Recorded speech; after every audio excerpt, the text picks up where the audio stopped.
Madame, mademoiselle, monsieur, bienvenue à ce rendez-vous de l'industrie aéronautique organisé dans le respect des gestes barrières et de la distanciation physique imposée par le contexte sanitaire actuel, en compagnie des différents acteurs publics et privés du secteur. Nous allons revenir sur la genèse et l'envol de ce pan essentiel de l'économie marocaine. L'occasion également d'établir un bilan d'étape et de tirer les enseignements de cette année 2020 qui a été si particulière, une année de tous les défis qui a aussi été celle de l'innovation et de la résilience.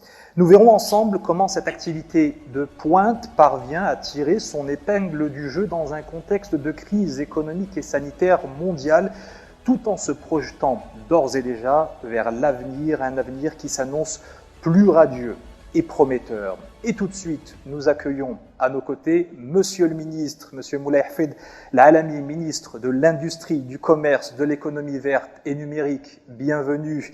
Et en notre compagnie également, Monsieur Karim Chir, président du GIMAS. Une première réaction, Monsieur le ministre, sur le regard que vous portez sur l'émergence puis l'accélération de ce secteur de l'industrie aéronautique au Maroc au cours de ces 20 dernières années. Merci, bienvenue à tous dans ce rendez-vous de l'industrie aéronautique. Nous sommes ravis de continuer à maintenir le contact malgré en effet cette pandémie. Alhamdoulilah, le Maroc s'en sort très bien grâce à la vision de Sa Majesté, à ses orientations. En revenant au secteur aéronautique, la vision royale, depuis plus de 20 ans, a donné ses fruits au fil du temps. Nous avons vu que lorsque personne ne croyait à la capacité du royaume d'être un acteur dans le secteur aéronautique, eh bien, les opérateurs, avec la vision royale, se sont acharnés à créer ce secteur. Et puis, brique par brique, nous avons pu construire véritablement un secteur leader qui est une véritable locomotive de l'économie marocaine. En effet, lorsque vous existez dans le secteur aéronautique, peu importe le niveau de votre chiffre d'affaires et de votre contribution, le fait d'être un acteur dans ce domaine est déjà un privilège. Le Royaume du Maroc a su se hisser au fil des années comme un acteur crédible. Il joue en toute transparence et en toute clarté. Aujourd'hui, c'est très clair. Le Maroc joue dans la cour des grands et j'espère que nous allons le voir tout au long de cette rencontre.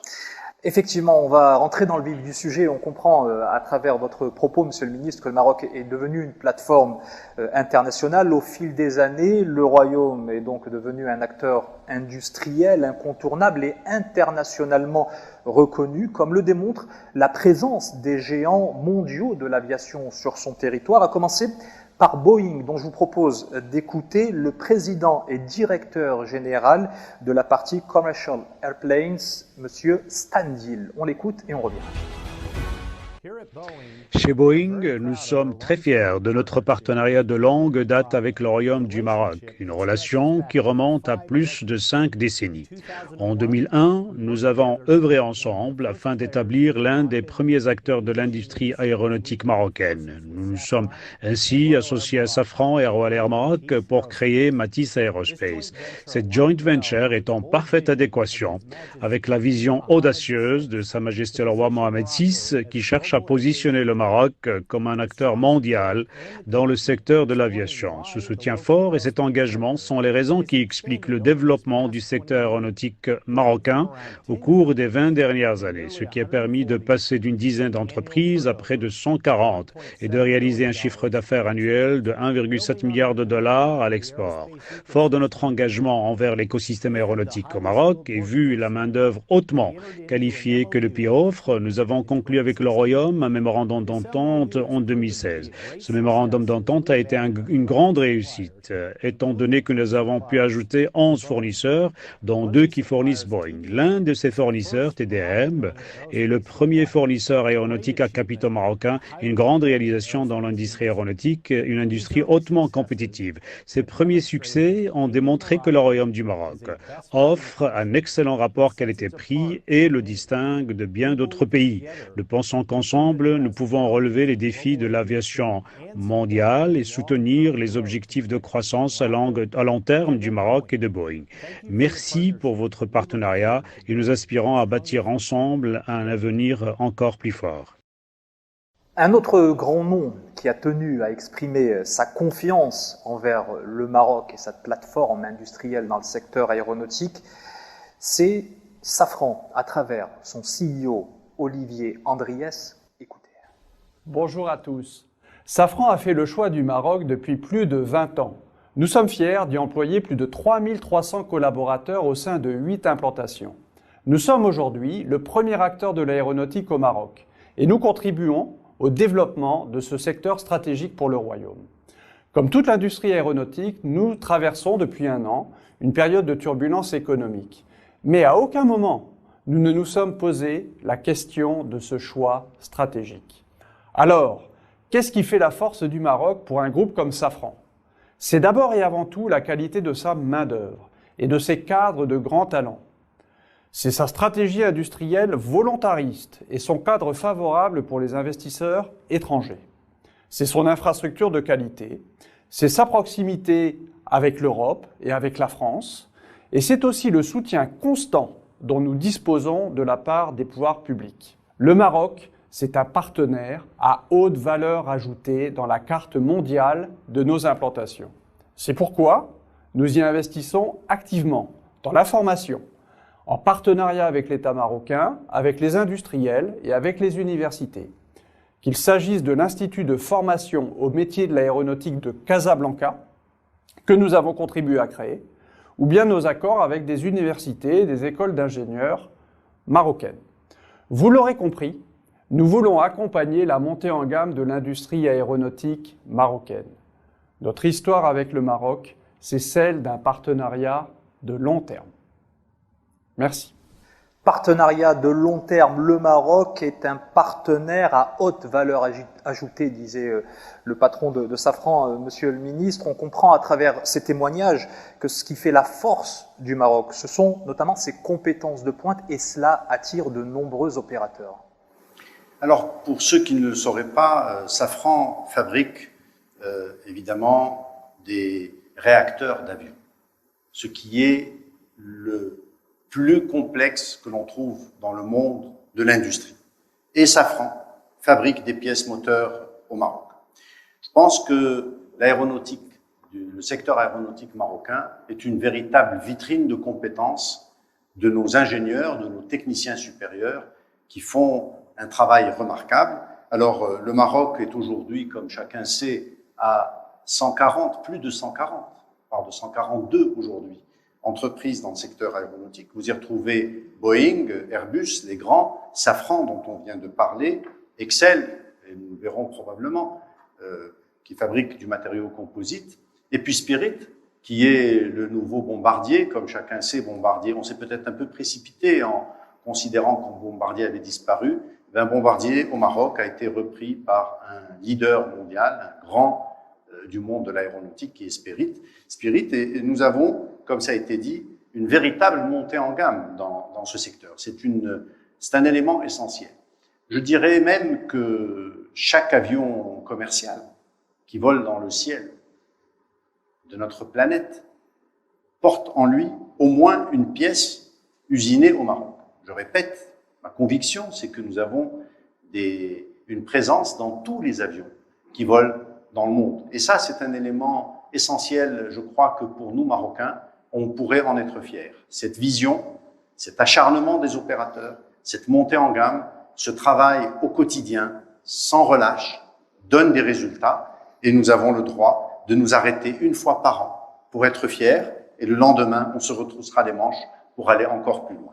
Vous citiez effectivement Airbus qui produit plusieurs de ces pièces au Maroc et je vous propose justement d'écouter son président Airbus, donc Middle East and Africa, Mikhail Ouari, et on revient. Nous sommes très fiers de notre partenariat avec le Maroc et des relations que nous entretenons avec le Royaume qui a toujours joué et continuera à jouer un rôle important dans le développement de l'industrie aéronautique du continent africain. Airbus est un pionnier de l'industrie aéronautique au Maroc puisque nous avons été parmi les premières entreprises à investir dans l'industrie aérospatiale marocaine. Airbus est un partenaire industriel important du Maroc, notamment par le biais de notre filiale Stelia Aerospace. Le pays produit des pièces pour tous les programmes d'Airbus, y compris l'A320, l'A330, l'A350 et même l'A400M. Pour faire simple, il y a du Made in Morocco dans toutes nos familles d'avions. Airbus au Maroc, c'est aussi tout un écosystème de fournisseurs et partenaires d'Airbus installés au Maroc et dont Airbus est le principal donneur d'ordre. Un écosystème qui soutient des milliers d'emplois qualifiés directs et indirects dans le pays et génère des recettes d'exportation cruciales pour l'industrie locale et toute l'économie du Maroc. L'aérospatial est un catalyseur de croissance sociale et économique et j'aimerais profiter de cette occasion pour saluer les efforts du gouvernement en ce sens. En effet, l'investissement continu du gouvernement marocain dans ce secteur témoigne de son ambition de promouvoir le commerce, la création d'emplois et le développement des compétences. Chez Airbus, nous sommes pleinement engagés à continuer de bâtir cette industrie pour un futur prospère et mutuellement bénéfique avec le Maroc. On a donc donné la parole aux géants de l'aéronautique qui nous ont témoigné de leur intérêt pour l'industrie marocaine dans leur secteur de pointe. On va maintenant dresser un état des lieux. On se retrouve tout de suite.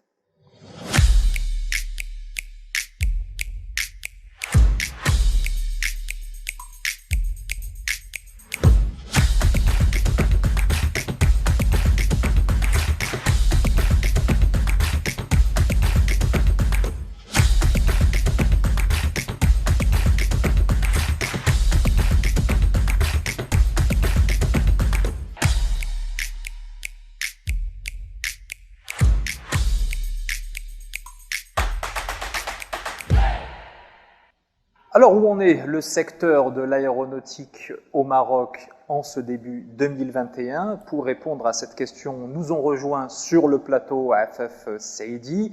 Bienvenue, vous êtes directrice de l'aéronautique. À vos côtés, Zahira Bouaouda, vous êtes directrice générale de Matisse. Et avec nous, dans le public, juste derrière moi, Monsieur Ali Sdekhi, directeur général de l'industrie. Et c'est à vous que je vais m'adresser pour commencer. Dites-nous quels ont été le rôle et les apports du plan d'accélération industrielle dans le secteur aéronautique tel qu'on le connaît aujourd'hui dans le Royaume. Le plan d'accélération industrielle 2014-2020 vient en complément des autres stratégies industrielles qui l'ont précédé. Il y a un point d'inflexion majeur au niveau de la stratégie d'accélération industrielle qui est la qualité du partenariat public-privé, qui a été qui a permis une impulsion au niveau de la création d'écosystèmes performants. Alors ces écosystèmes performants, c'est une structuration d'un tissu industriel en cohérence avec les enjeux de ces différentes filières, qui permet la densification des chaînes de valeur et l'identification des chaînons qui sont des chaînons manquants dans les industries. Dans le cas de l'aéronautique, l'exercice de structuration en écosystème se prêtait très bien aux enjeux de ce secteur-là. Nous avions une première croissance qui était une croissance par opportunité, qui a permis de créer une masse critique d'opérateurs économiques. Et ce qu'a permis le plan d'accélération industrielle, c'est justement de créer de la cohérence autour de ce secteur en créant plusieurs écosystèmes performants. Nous avons à date 5 écosystèmes qui ont été initiés aux côtés du secteur privé, de la Fédération professionnelle du GIMAS, l'assemblage, qui correspond à toutes les parties structures de l'avion et les pièces qui sont usinées, l'écosystème EWIS, qui est un écosystème qui est celui de la fabrication électronique et des systèmes interconnectés, l'écosystème MRO, qui est celui de la maintenance, qui est particulièrement important et porteur, on y reviendra, et l'écosystème ingénierie, qui est le liant de ces différents écosystèmes et dont on ne peut pas faire l'économie pour développer ce type de secteur à fort contenu technologique. Le dernier écosystème, et tout particulier, c'est l'écosystème Boeing qui a été lancé devant Sa Majesté le Roi, que Dieu l'assiste, en 2016 et qui est venu confirmer la maturité de la plateforme industrielle marocaine. Aujourd'hui, grâce à ces 5 écosystèmes et la consécration de l'écosystème Boeing en 2016, nous sommes positionnés stratégiquement au niveau des chaînes de valeur internationales, à la fois auprès de nos partenaires européens, qui sont nos partenaires historiques, mais également des États-Unis, qui ont une forte collaboration avec la supply chain qui est en Asie et en Asie du Sud-Est, ce qui nous met maintenant au cœur des échanges internationaux et qui nous permet de disposer d'une plateforme aéronautique mature technologiquement. Merci Ali Siddiqui, directeur général de l'industrie. Je me tourne vers vous, Afef Saidi. Comment s'est traduite cette structuration justement du secteur aéronautique et quels sont les indicateurs clés que l'on peut faire ressortir? La dynamique des écosystèmes créés dans le cadre du plan d'accélération industrielle, le secteur aéronautique marocain a pu attirer de nouveaux acteurs, diversifier les métiers et les spécialisations et surtout densifier la chaîne de valeur locale.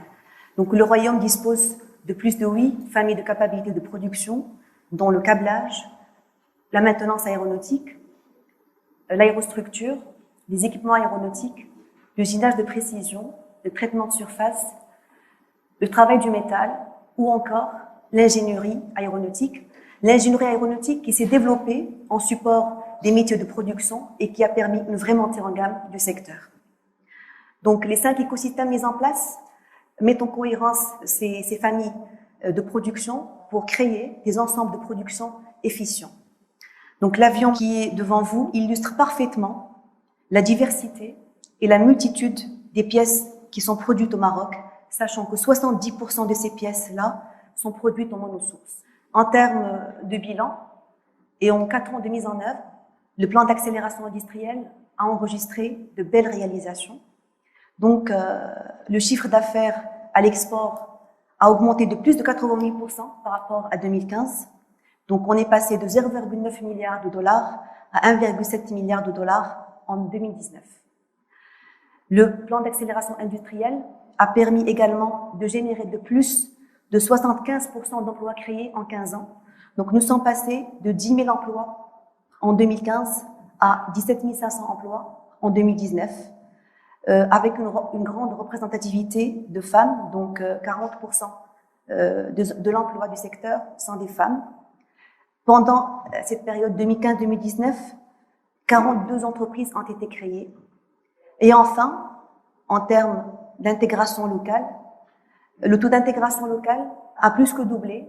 Donc, il est passé de 17% en 2015, lors du démarrage du PAI, à 38% en 2019, sachant que ce taux d'intégration, donc nous avons largement dépassé l'objectif qu'on s'est assigné dans le cadre du PAI, qui était de 35% en fin 2020.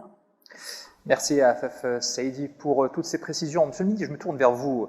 On a vu ces données, ça s'arrête à 2019. Forcément, la question se pose pour 2020, année de crise, de toutes les crises, pourrait-on dire.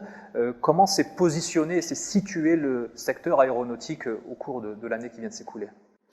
Alors, nous avons eu le plaisir et le bonheur de découvrir que 2020 a été une année au niveau mondial très difficile, mais au Maroc, nous avons encaissé le coup et amorti le choc. Alors, concernant l'intégration locale, nous avions un objectif, comme AFF a pu le présenter, de 35% au niveau du plan d'accélération industrielle, et nous avons atteint 38% l'an dernier. Alors ça, c'est pour le taux d'intégration locale, et c'est important, parce que vous imaginez que vous fabriquez 38% d'un avion complet.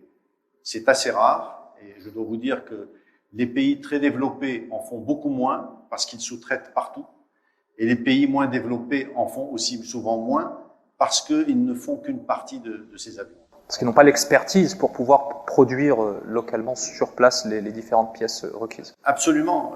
Chacun, si vous voulez, a sa stratégie propre. Le Maroc a une stratégie qui est double, qui est une capacité de fabriquer des pièces et de faire du montage d'ensemble plus complexe.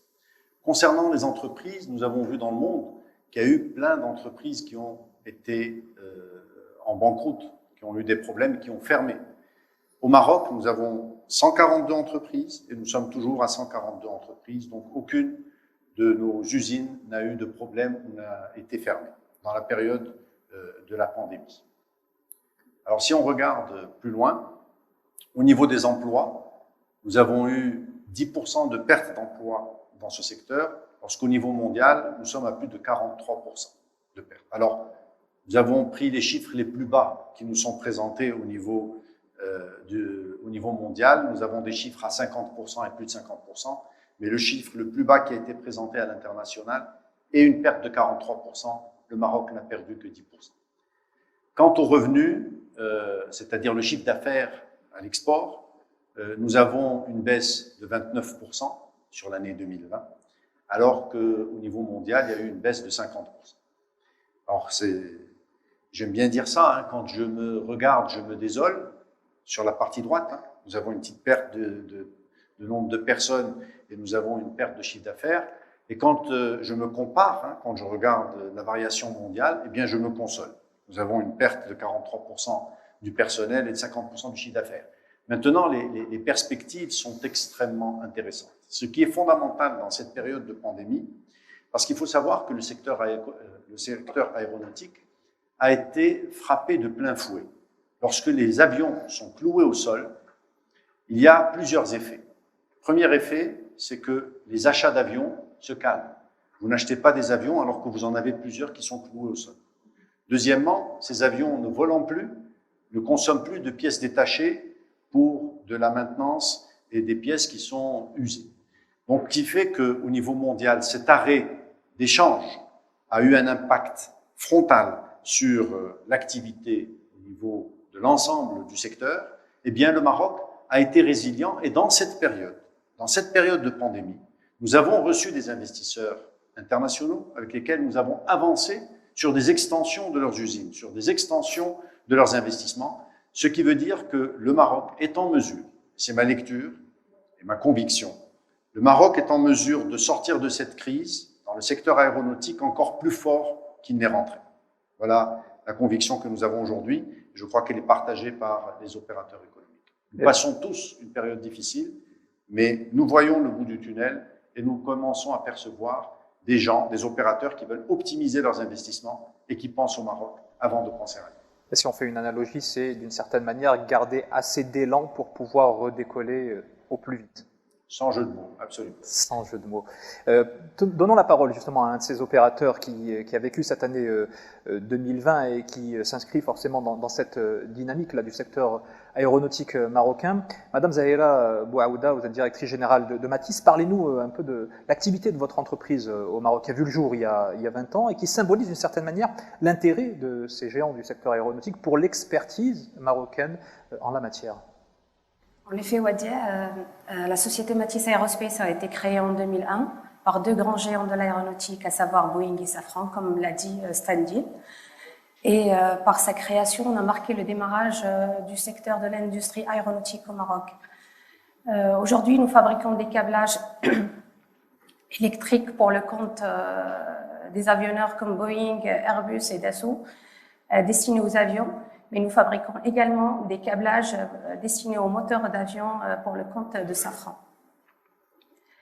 À travers les années et grâce au support de nos partenaires étrangers et des institutionnels marocains, nous avons pu développer une excellence opérationnelle qui nous a permis d'être reconnus par nos fournisseurs et de figurer parmi reconnus par nos clients et figurer parmi leurs fournisseurs les plus importants, avec une reconnaissance telle de notre performance en matière de qualité et de livraison dans les délais. Cette performance, nous la devons aussi à notre capital humain marocain, qui a su développer une expertise et une autonomie en matière d'ingénierie et d'industrialisation, et ce qui constitue une grande fierté pour l'industrie marocaine. Notre réussite est portée aujourd'hui par des équipes marocaines jeunes et talentueuses, très engagée et qui est marquée aujourd'hui par une forte présence féminine sur les différentes fonctions, mais aussi sur les différents niveaux organisationnels de la société.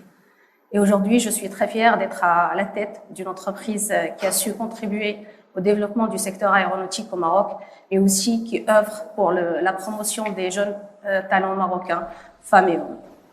Et on le verra effectivement un peu plus tard au cours de nos différents échanges. Voilà pour cet état des lieux. Je vous propose maintenant d'aborder les mesures phares qui ont permis au secteur aéronautique de se développer de manière exponentielle au Maroc.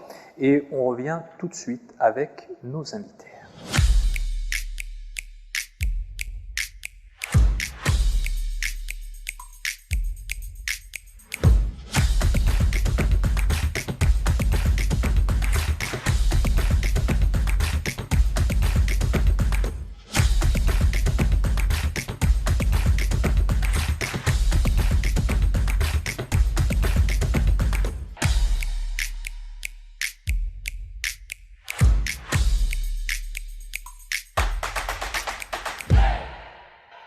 Alors, parmi ces mesures phares, il y a bien évidemment les partenariats publics-privés, les compétences, les talents, ça a déjà été dit, et également l'investissement sur les infrastructures. Avec nous sur le plateau, toujours Monsieur le Ministre, également Karim Chir, président du GIMAS, et nous a rejoint c'est Hamid Ben Brahim, notamment président de l'IMA et du MidPark.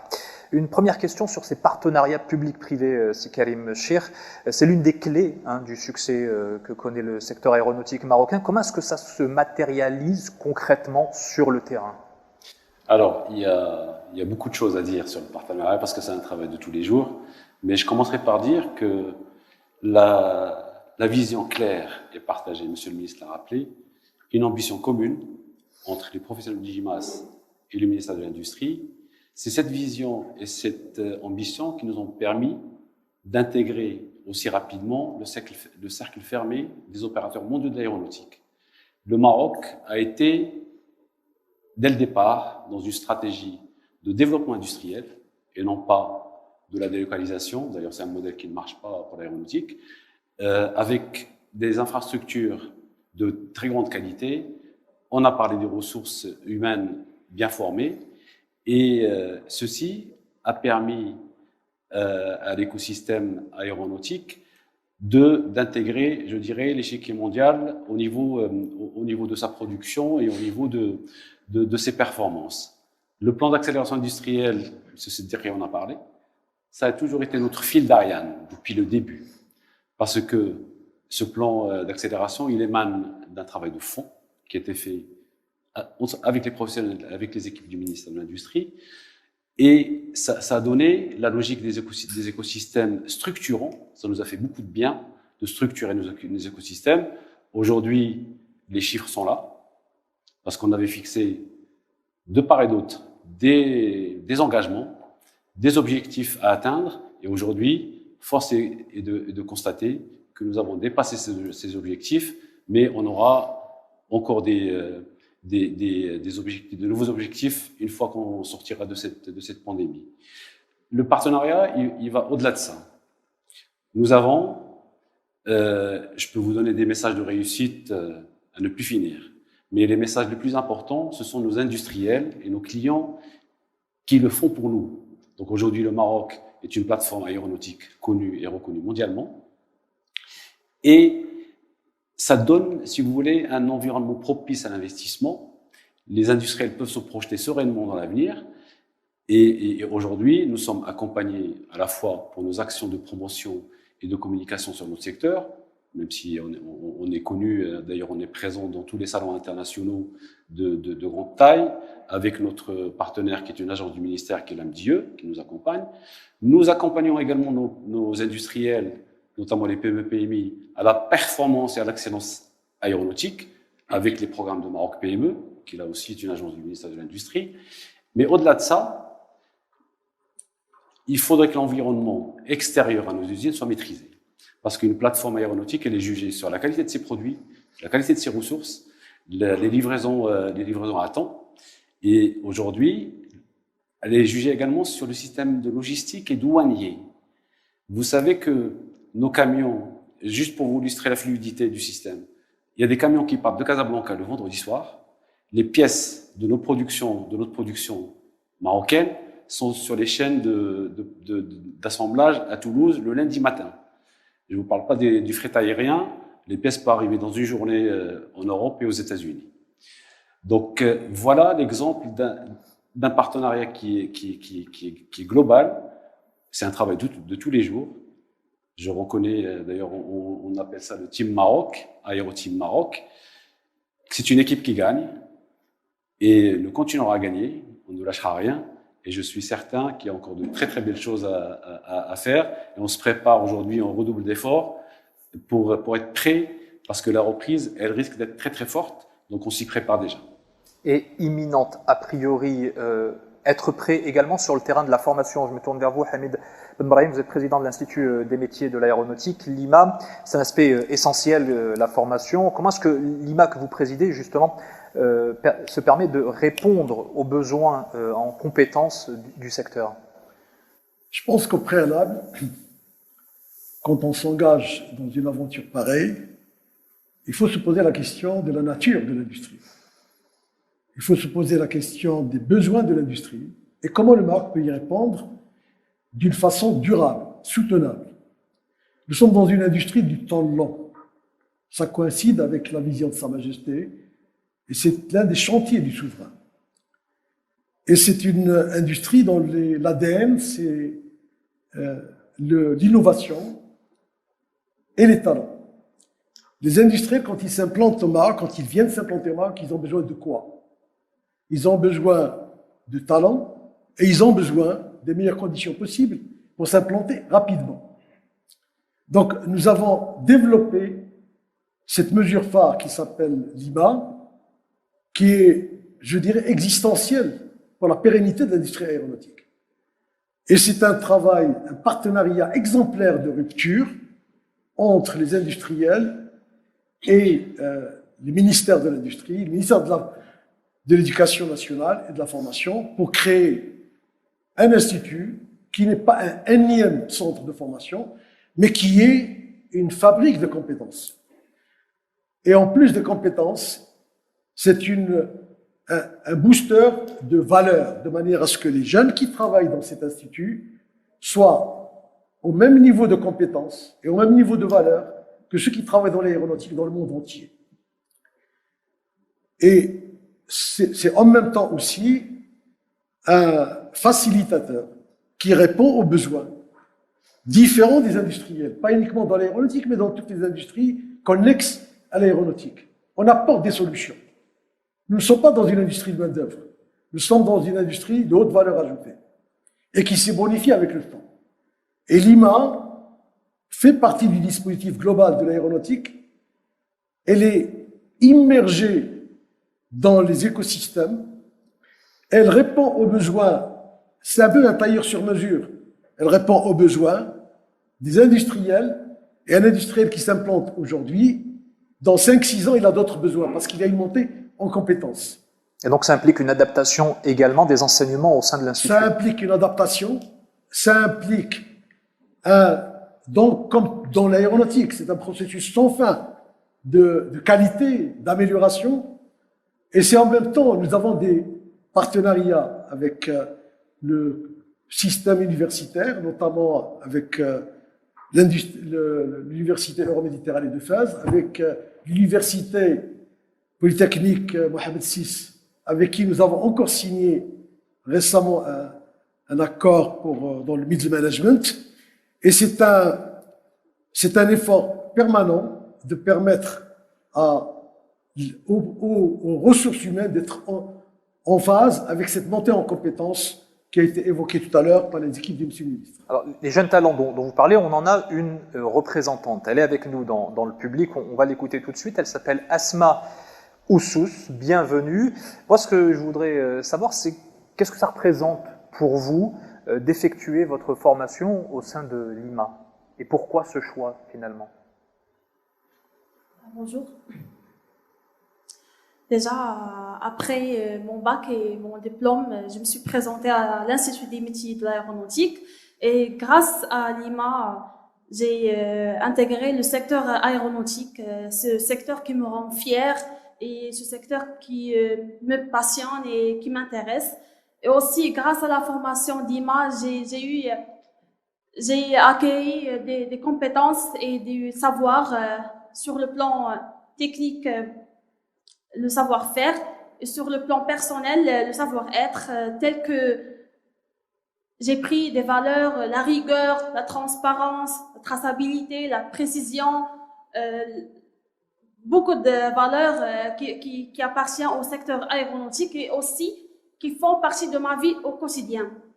Et aussi, dès que j'ai pris connaissance de la mise en place d'un nouveau système à IMA, nouvelle opportunité, j'ai décidé de revenir encore à l'IMA pour bénéficier de cette formation, pour me perfectionner et aussi pour aller plus loin dans ma carrière, parce que grâce à l'aéronautique, je construis mon avenir et j'ai un grand avenir parce que je crois infiniment au secteur aéronautique et à son développement au Maroc. Merci d'avoir partagé avec nous ce dynamisme et ces applaudissements sont largement mérités. Je reviens vers vous, c'est Hamid Brahim, puisque vous êtes également président du Mid-Parc. Alors ce parc industriel, c'est un levier essentiel pour le développement des activités aéronautiques dans le royaume et à l'attention donc de ces grands opérateurs internationaux qui s'installent dans notre pays. C'est même un dispositif propre au Maroc. Quelles en sont les caractéristiques? Bien, Mid-Parc est incontestablement l'une des conditions de réussite du développement actuel puisqu'il est au cœur du pôle, du cluster aéronautique marocain. Ce que nous avons fait, c'est encore une fois répondre aux besoins des industriels. De quoi ils ont besoin? Ils ont besoin, d'opérer rapidement, parce qu'un industriel va mettre 5, 6 ans, 10 ans quelquefois. J'en connais un qui a mis 17 ans pour décider de venir au Maroc. Et une fois qu'il a décidé de venir, il faut immédiatement qu'il puisse travailler. Alors, on a mis en place avec l'État, avec un partenariat d'exception et de qualité avec la Caisse de dépôt et de gestion, une plateforme industrielle intégrée qui est dédiée à l'aéronautique et aux industries connexes. Alors, le business model, c'est quoi? C'est avoir des acteurs majeurs, lourds, comme Spirit, comme Stelia, comme Excel et d'autres, qui s'implantent et qui attirent autour d'eux une myriade de sous-traitants. C'est comme un paquebot amiral avec autour de lui toute une flottille. Alors, les gros, les industriels de grande taille, ils acquièrent le terrain avec Mid-Parc, ils construisent, et Mid-Parc les accompagne en termes de MOD, et les PME qui n'ont pas de moyens pour mettre leurs ressources dans le terrain ou dans la construction et qui se focalisent sur leur cœur de métier, eh bien, c'est Mid-Parc qui va acquérir le terrain, qui va lever les fonds et qui va construire pour eux et qui va leur louer. Et l'ensemble, dans un parc d'excellence, très haute valeur architecturale, nous avons une maîtrise dure sur la partie architecturale puisque nous la contrôlons entièrement et nous accompagnons ces industriels. Nous sommes aussi le facilitateur. Et l'objectif, c'est quoi? C'est que pendant qu'ils commencent à travailler dans des ateliers relais, ce qui est un cas unique au Maroc, ils forment leurs compétences à Lima en traversant la route et en même temps, on va construire pour eux. Alors, si vous voulez, aujourd'hui, le parc, la réussite du parc, elle se manifeste par les grands noms qui sont présents, comme Stelia, filiale d'Airbus, comme Excel, premier leader mondial dans le matériel composite, comme Spirit, qui est le premier acteur mondial dans l'aérostructure, et d'autres. Nous sommes aussi présents dans la fibre optique, nous sommes présents au niveau de Mid-Parc, dans tout ce qui est électronique imprimée, qui est un secteur aussi d'avenir.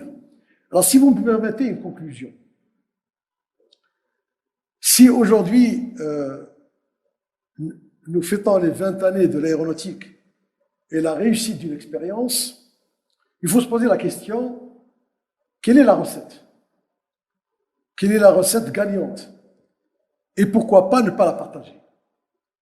La recette gagnante aujourd'hui, c'est que nous avons su travailler ensemble.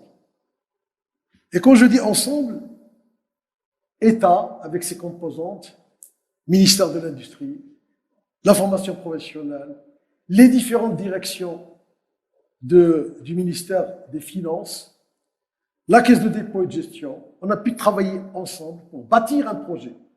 Et un projet qui dépasse une personne, qui est un projet de règne. Et nous avons travaillé ensemble dans la confiance, dans la qualité. Et ce qui est intéressant, est important, c'est que progressivement, on a gagné en compétences, on a gagné en savoir-faire, on a gagné en compatibilité culturelle avec les exigences de ce métier. Et je voudrais ici rendre hommage à l'ensemble des jeunes, l'ensemble des jeunes qui travaillent dans ce secteur, qui sont autour de 17-18 000 aujourd'hui, comme la jeune femme que vous avez vue, et qui, grâce à eux, qui délivrent tous les jours, et c'est ça notre fierté.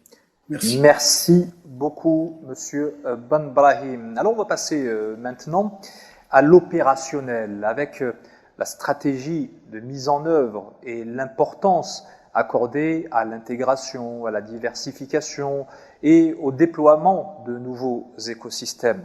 Ces stratégies elles portent leurs fruits et elles attirent de nouveaux grands noms de l'aéronautique, à l'image de Spirit, qui a décidé de poursuivre sur la lancée de Bombardier, qu'il a racheté. Écoutez à ce propos le vice-président de Spirit Aerosystems, M. Scott McLarty. Et on revient. Bonjour, je m'appelle Scott McLarty et je suis le vice-président senior de Spirit Aerosystems. Spirit Aerosystems est l'un des plus grands fournisseurs d'aérostructures au monde.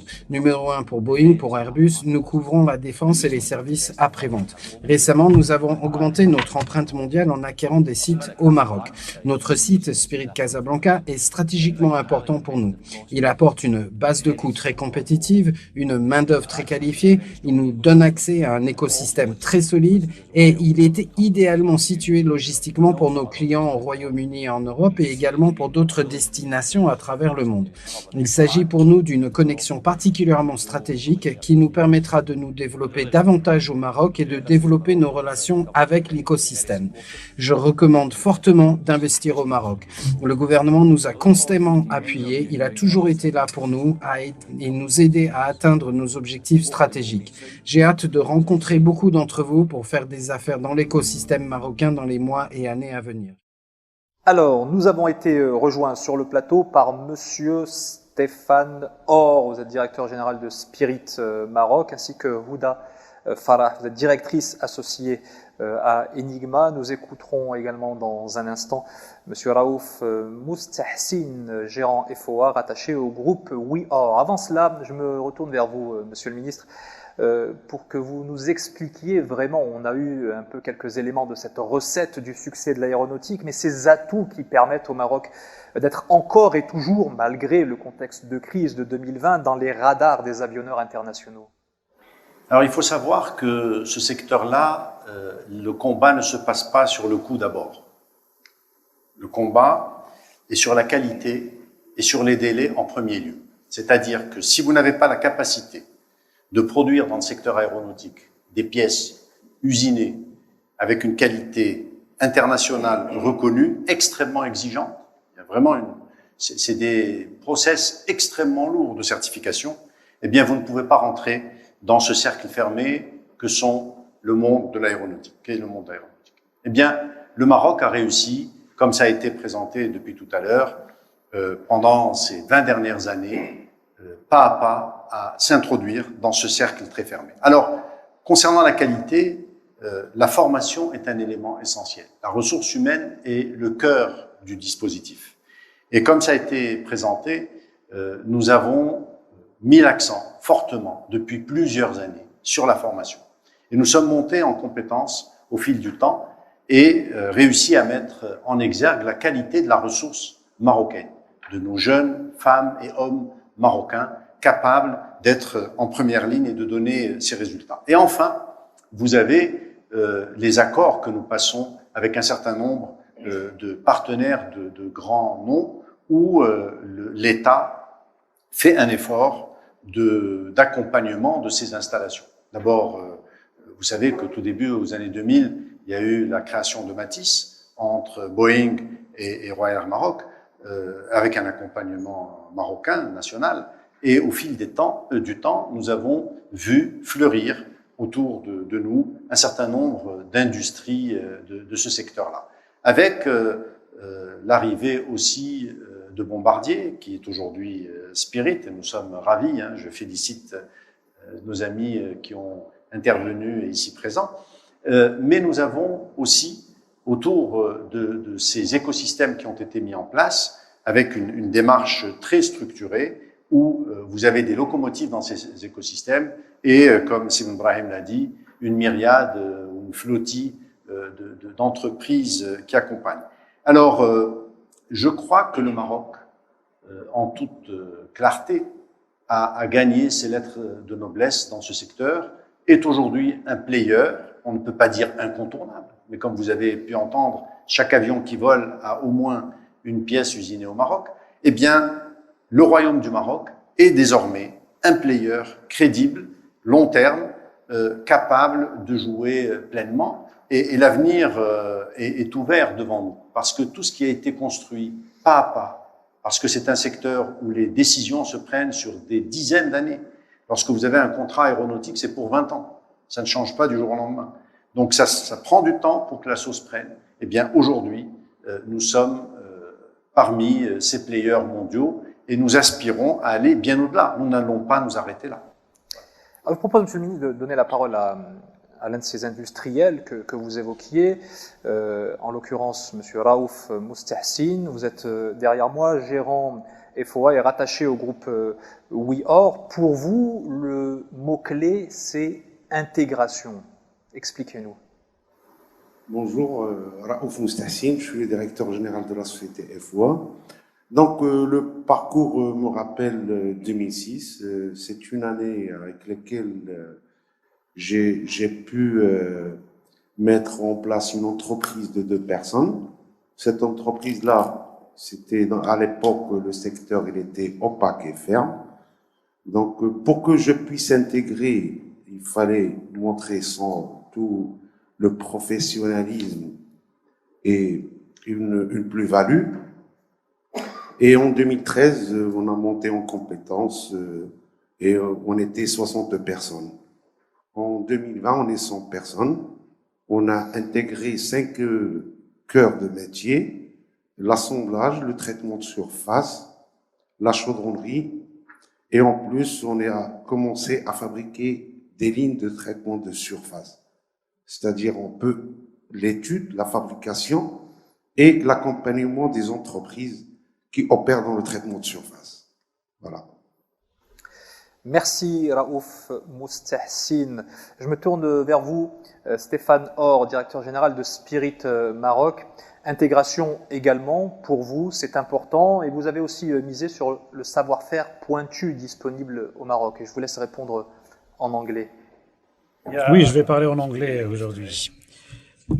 C'est une question qui nous a été posée. Pourquoi Spirit s'est vraiment enthousiasmé pour reprendre Bombardier? Et vraiment, je suis ravi d'être au Maroc depuis 7 ans et voir tout le progrès que nous avons réalisé avec l'écosystème. Alors, je vais répondre à la question à la fin. Nous avons été enthousiastes non pas uniquement pour reprendre Bombardier, mais également pour s'élargir. Et ceci s'explique par le partenariat fort que nous avons avec le ministère, avec Ali et Madame Afef. Ce partenariat n'a jamais failli pendant les 7 ans que nous avons passés au Maroc. Et en plus, nous avons des organisations telles que JIMAS, avec Monsieur Karim, qui regroupe tous les fournisseurs locaux au Maroc, les 142 entreprises. Et JIMAS travaille avec nous et avec les autres pour gagner en compétitivité. Hamid a évoqué l'Institut IMA et effectivement, nous leur avons dit, nous voulons élargir le site, pouvez-vous nous fournir le personnel qualifié? La réponse a été catégoriquement oui, en effet. Ils ont été des gens fantastiques, ils forment les jeunes et nous aspirons à développer l'aspect management également. C'est une bonne chose. Et puis, il y a les autres personnes qui ont pris la parole, les fournisseurs locaux et nous allons sous-traiter au moins 40% de ce que nous fabriquons et que cela soit fait localement. C'est du bon sens. Cela nous permet d'être compétitifs sur les prix. Et ensuite, il y a l'aspect employé. Et les employés qui ont rejoint la société ont réalisé du progrès. Comme cela a été dit par les participants, cela a été fantastique en effet. À part moi-même, tout le personnel est marocain. Nous avons une grande usine qui fait partie de notre effort d'accélération. Nous venons donc de réaliser une extension de 15 000 mètres carrés et nous l'avons fait non pas pour laisser cet espace vide, mais pour le remplir. Et pour répondre à votre question, pourquoi Spirit a décidé de reprendre Bombardier et élargir notre site, la question est simple. Ceci va nous rendre plus compétitifs sur la scène mondiale. Réaction, Monsieur le Ministre. Je suis ravi d'écouter ça parce que, si mes souvenirs sont bons, on avait considéré, les médias un peu avaient considéré que c'était la fin de Bombardier au Maroc et c'était la fin de l'histoire de l'aéronautique au Maroc. Or, ce que je comprends bien, c'est que Spirit a repris Bombardier et a décidé de doubler la capacité au Maroc. Donc, tripler. Yes? Tripler, pardon. Merci beaucoup, Stéphane.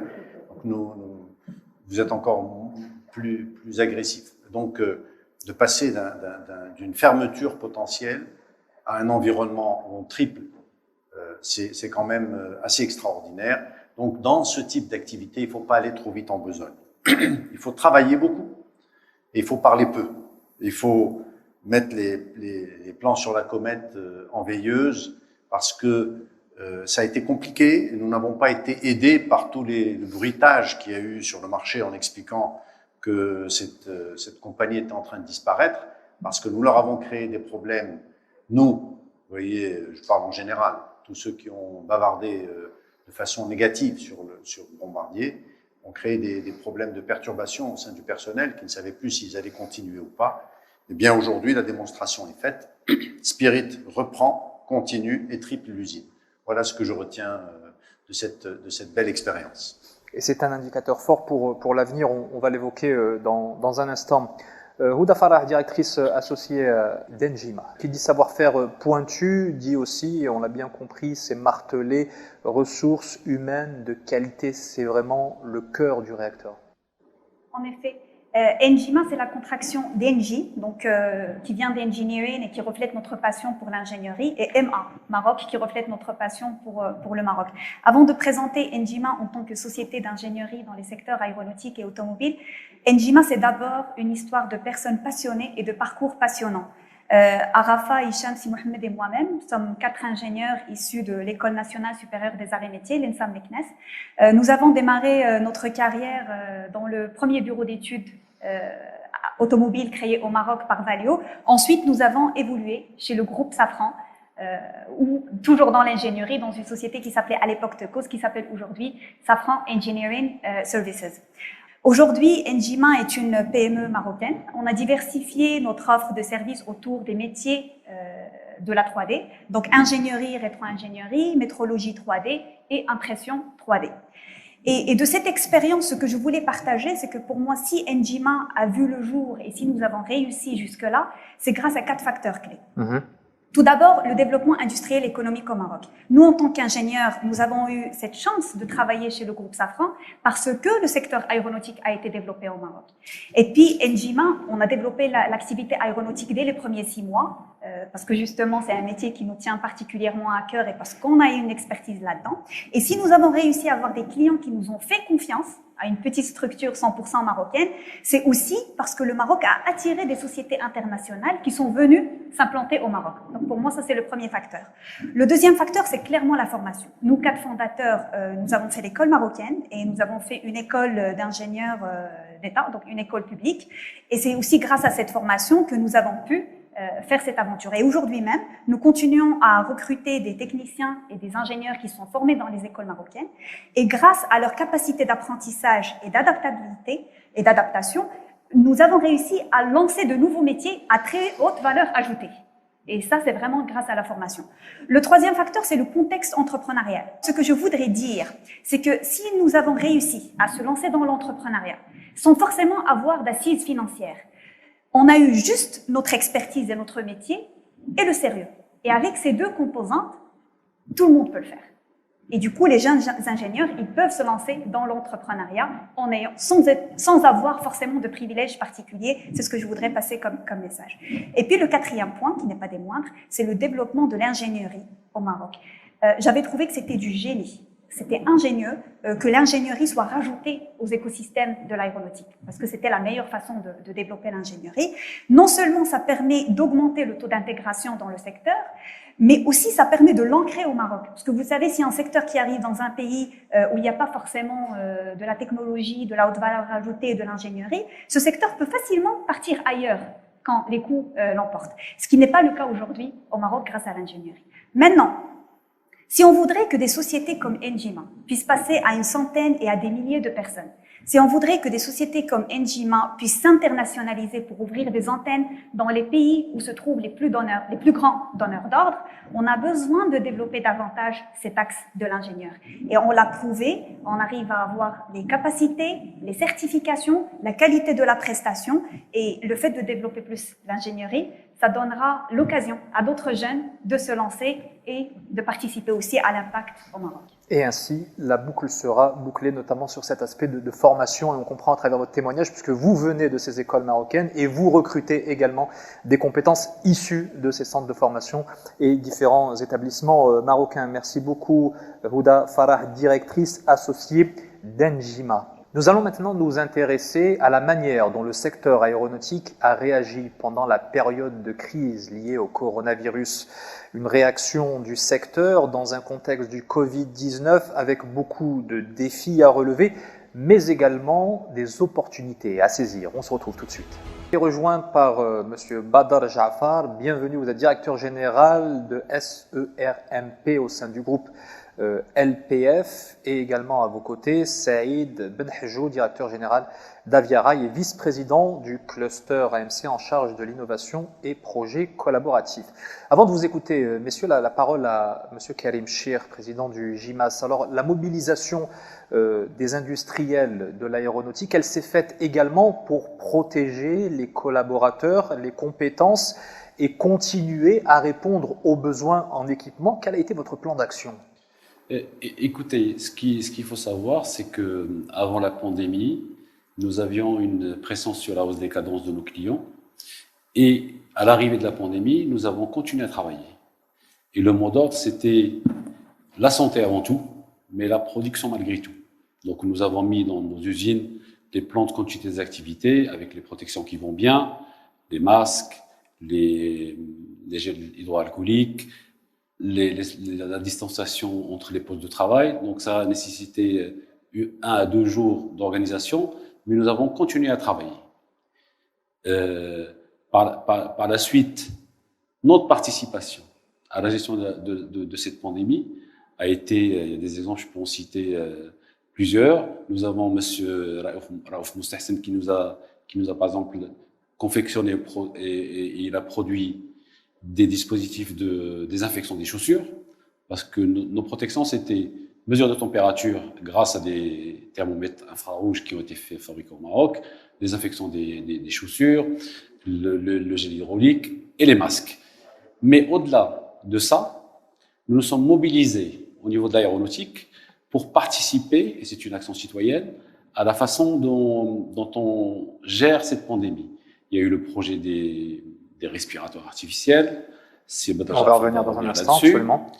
Et il y a eu, si vous voulez, la continuité de nos activités pour l'aéronautique, parce qu'il fallait, on avait du stock à faire, donc on avait continué à produire, et en même temps, on a participé à la gestion de cette pandémie.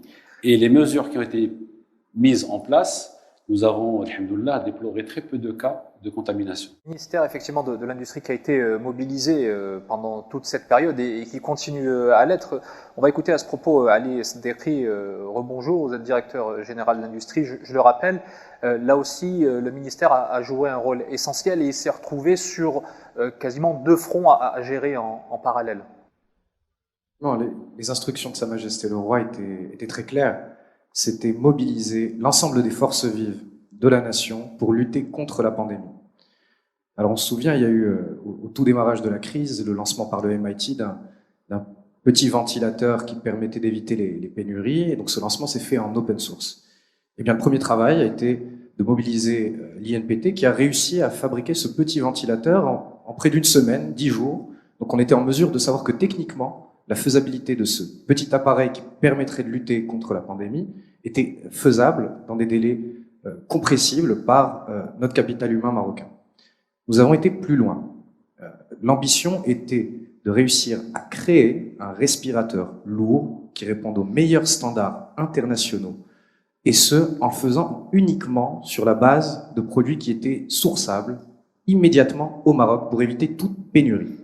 Donc, comme ça a été rappelé dans les différentes interventions, on a été se tourner vers là où le capital humain était le plus performant dans l'industrie aéronautique, qui est habituée à gérer des standards de qualité extrêmement poussés, qui vont même au-delà des standards de qualité du secteur de l'industrie médicale. Donc le travail a été fait, piloté par le ministère de l'Industrie.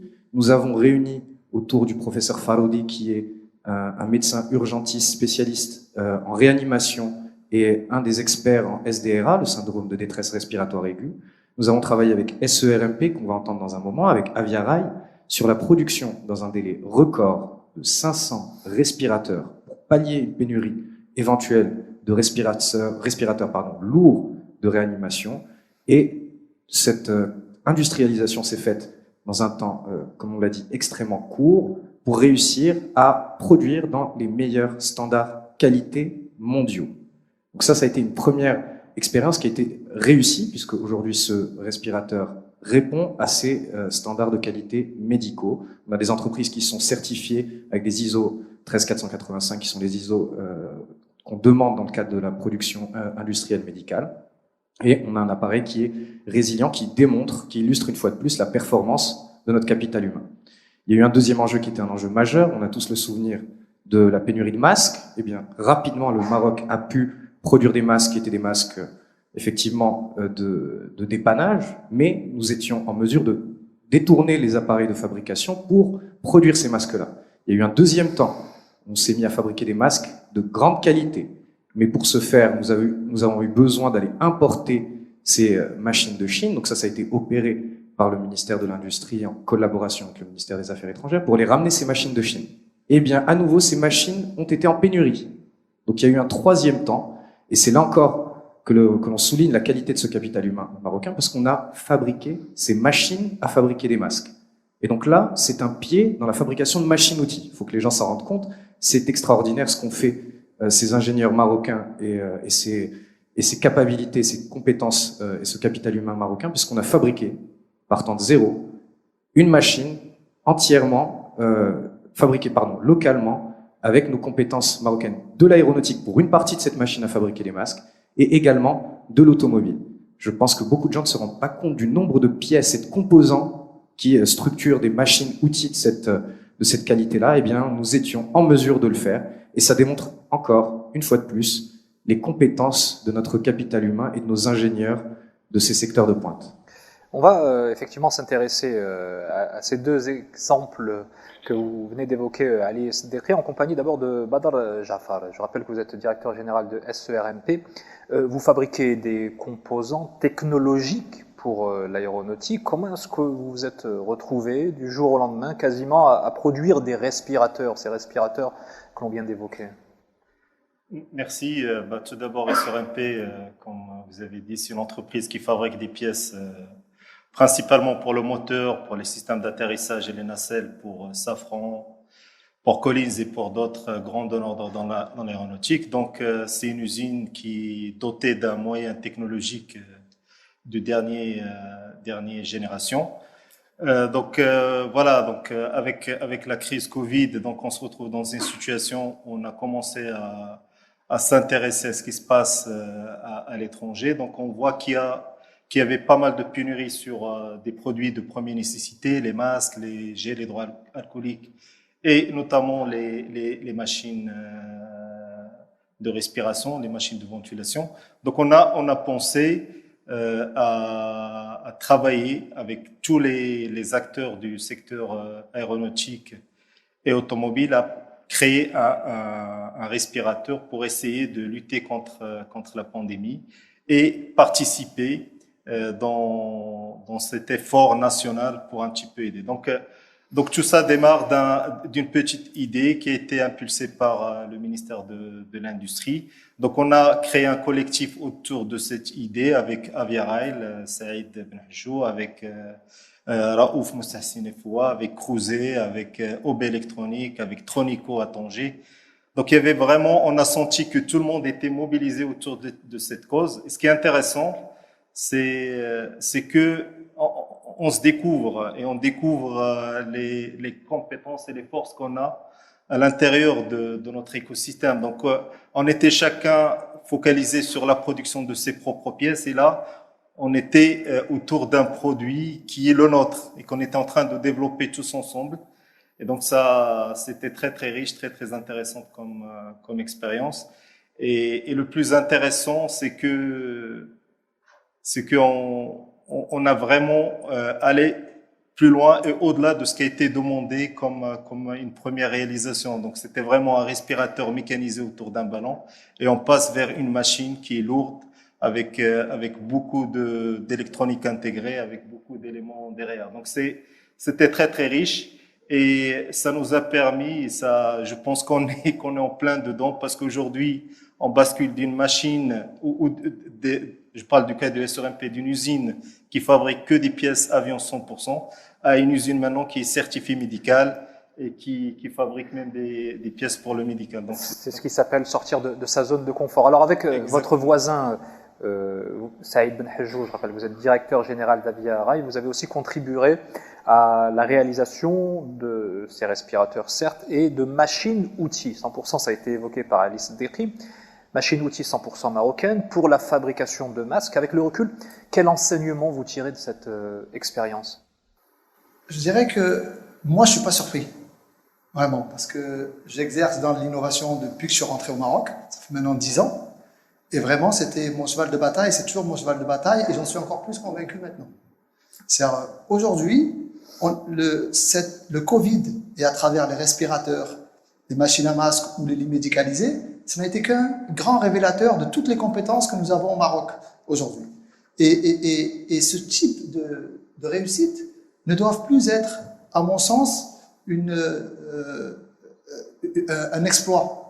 Mais c'est une normalité, parce qu'il s'en passe beaucoup dans les universités, chez les TPE, dans des startups, des innovations immenses, au moins aussi grosses que celles du respirateur. D'ailleurs, on peut le voir parce que ça s'exporte même à l'international. Aujourd'hui, chaque année, avec l'impulsion du ministère de l'Industrie, nous emmenons 10 startups avec le cluster aerospace, le Moroccan Aerospace Cluster, nous amenons 10 startups chaque année au CES. CES, qui est le Consumer Electronic Show, qui est la plus grande messe du secteur électronique mondial. Donc voilà, donc vraiment pour moi, je pense que ça a été qu'un grand révélateur et qu'aujourd'hui, il va falloir bâtir là-dessus, sachant que nous sortions en plus d'un secteur comme l'aéronautique, qui est un secteur de pointe globale, pour lequel toutes les contraintes sont réunies, que ce soit des contraintes de température, des contraintes d'environnement, d'altitude ou autres, et qu'aujourd'hui, quand on sait faire ça au Maroc, je pense qu'on peut faire encore beaucoup de choses bien plus performantes que ce qui a été fait sur le respirateur. Et pour finir, aujourd'hui, il faut que cette action ne soit pas vaine ou juste un coup pendant une période bien particulière. Nous avons créé sous l'impulsion du ministère de l'Industrie, et je les en remercie, le cluster MMI. Donc c'est le cluster marocain de l'industrie du médical qui regroupe l'ensemble de ces acteurs qui ont participé pendant cette phase Covid à la réalisation de ces produits. Et l'ensemble de ces produits-là, d'autres produits ont déjà été faits, plusieurs brevets ont été déposés, et aujourd'hui, on va continuer à faire collaborer universités, entreprises, centres techniques, labos de recherche autour du MMI pour continuer autour de l'industrie du médical, et pourquoi pas dans 10 ans revenir ici avec de grandes réussites autour du médical. Avant d'écouter Monsieur le Ministre là tout de suite, une petite question comme ça qui me vient et qui appelle une réponse très rapide. C'était quoi le but? C'était de continuer à faire du business dans un contexte de crise? Ces nouvelles machines que vous avez créées? Pas du tout. Pour SRMP, c'était pas ça le challenge. Et c'était quoi le but alors? C'est quoi? C'est un engagement citoyen? Les industriels peuvent faire preuve d'engagement citoyen. C'est pour dire qu'au Maroc, on peut produire, et on a produit des respirateurs, au cas où il y avait un besoin ou une pénurie, au moins qu'on était capable de le faire. Donc c'était notre motivation. Je pense que Badal a tout dit, c'était purement un axe citoyen, puis encore une fois sous l'impulsion du ministère de l'Industrie. On ne pouvait pas rester les bras croisés, sachant toutes les compétences que nous avions et les capacités que nous avions de disponibles au Maroc. Moulafel Alami, quand on entend ces témoignages et ces réalisations, finalement on se dit quoi? On se dit c'est impossible jusqu'à ce qu'on le fasse finalement. Écoutez, quand j'entends ça et quand je vois ces ingénieurs marocains, je suis sans voix, donc je reprends mes esprits et j'essaie de vous répondre. J'ai vécu cette période intensément avec beaucoup de responsabilités. Sa Majesté le roi Mohammed VI, que Dieu l'assiste, nous a donné des directives extrêmement claires et nous avions, pour être tout à fait honnête, nous avions la peur au ventre. On ne savait pas où allait nous mener cette pandémie. nous avons essayé de nous organiser pour répondre au niveau des masques. Et souvenez-vous de cette histoire. Nous sommes partis de rien, absolument rien, pour dépasser les 20 millions de masques fabriqués aujourd'hui au Maroc. Nous avons plusieurs usines équipées, comme c'est-à-dire l'a dit, avec des équipements marocains faits par des ingénieurs marocains de bout en bout, qui sont à l'arrêt tellement nous avons produit de masques. Nous avons travaillé avec, comme ça a été dit, en open source, ce ventilateur fait par MIT, qui était une révélation dans le temps. Eh bien, l'INPT l'a réalisé, l'Institut de Télécom, l'a réalisé en quelques jours, et on s'est dit, et pourquoi ne pas aller plus loin? Nous avons, et je voudrais en attester, c'est quand même quelque chose de très important. Et je crois que pour nous, Marocains, nous devons prendre conscience de notre richesse nationale, parce que il nous arrive, fort heureusement pas toujours, de négliger ou de minimiser ce que nous avons comme capital immatériel, comme Sa Majesté se plaît à le dire. Lorsque nous avons eu cette pandémie, nous nous sommes adressés au secteur aéronautique en nous disant, eh bien, écoutez, est-ce qu'on peut faire mieux? Et je voudrais attester de cela, c'est quand même important. Ces ingénieurs se sont engagés à nos côtés avec le ministère de la Santé, qui a choisi le professeur en réanimation et toute une équipe médicale pour pouvoir valider tout cela. Et ils ont travaillé nuit et jour, sans relâche. Ils ne sont pas les seuls. Hein. Tous les Marocains se sont retroussés les manches dans cette période. Mais je voudrais aujourd'hui faire un petit focus sur ce qui a été fait au niveau de l'aéronautique. C'est la journée de l'aéronautique, donc permettez-moi d'en profiter.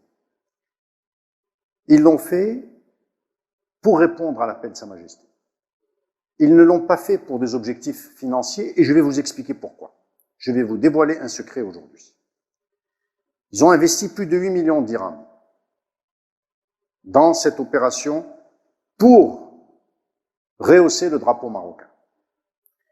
J'ai proposé de prendre en charge les 8 millions de dirhams parce que nous avons tardé à certifier ce respirateur. Et ils ont refusé.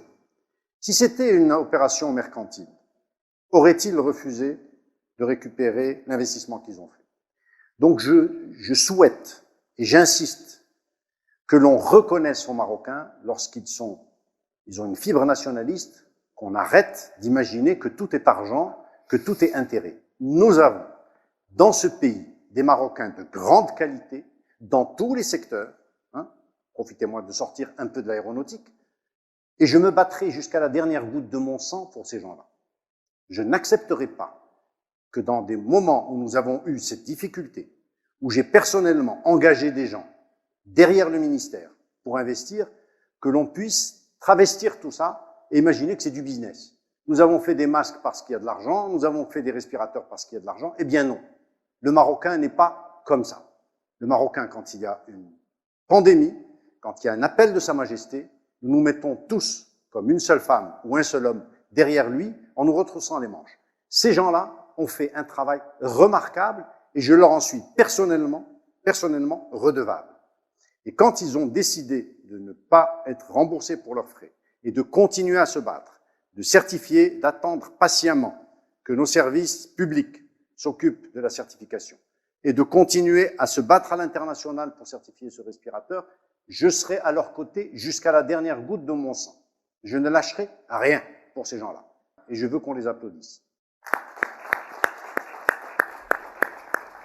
Voilà qui est dit. Et en tout cas, avec un tel état d'esprit, forcément, l'industrie aéronautique reste un secteur d'avenir et elle pourra continuer à capitaliser sur les investissements humains et matériels réalisés au cours de ces 2 dernières années. Pour les industriels, en tout cas, le secteur va rebondir. Écoutez à ce propos le DG de Space Aero, en l'occurrence Christophe Delquet. Et on revient juste après.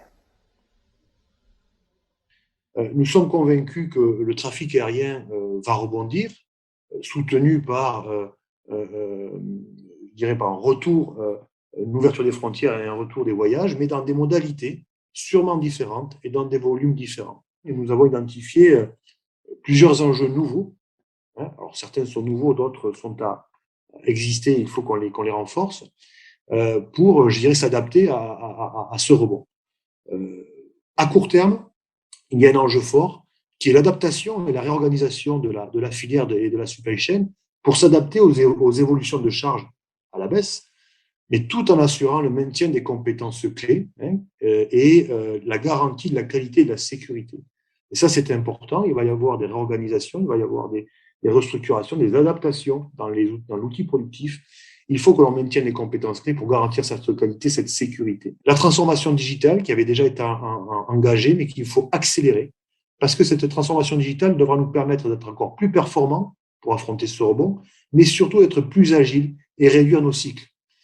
À plus long terme, les enjeux auxquels la supply chain aéronautique doit faire face, la performance environnementale de la filière est très, très importante. Il faudra que la supply chain soit exemplaire sur cet enjeu-là, comme elle l'a été, comme elle l'est sur l'organisation industrielle, le lean. Elle doit embarquer les meilleurs standards en termes de performance environnementale, je pense à l'ISO 14001, mais par le prisme de la performance et de la compétitivité. L'autre enjeu à plus long terme, on va avoir la résilience et la souveraineté. Comment avoir une supply chain qui résiste mieux à des crises, puisque la crise qu'on connaît est sans précédent, mais l'aéronautique en a connu d'autres. Donc les schémas industriels et les stratégies d'achat vont devoir sécuriser leurs sources de production et d'approvisionnement. On parlera plus de colocalisation, bien entendu, et c'est un sujet, je pense qu'au Maroc, vous regardez de près, on parlera plus de colocalisation compétitive, excusez-moi, que de relocalisation. Et là-dessus, je suis assez confiant pour que l'écosystème marocain puisse être un acteur fort sur ce sujet-là. Le modèle de l'écosystème Maroc de coproduction compétitive va subir les mêmes problématiques, et les subit déjà, et devra répondre aux mêmes enjeux que je viens de dénoncer.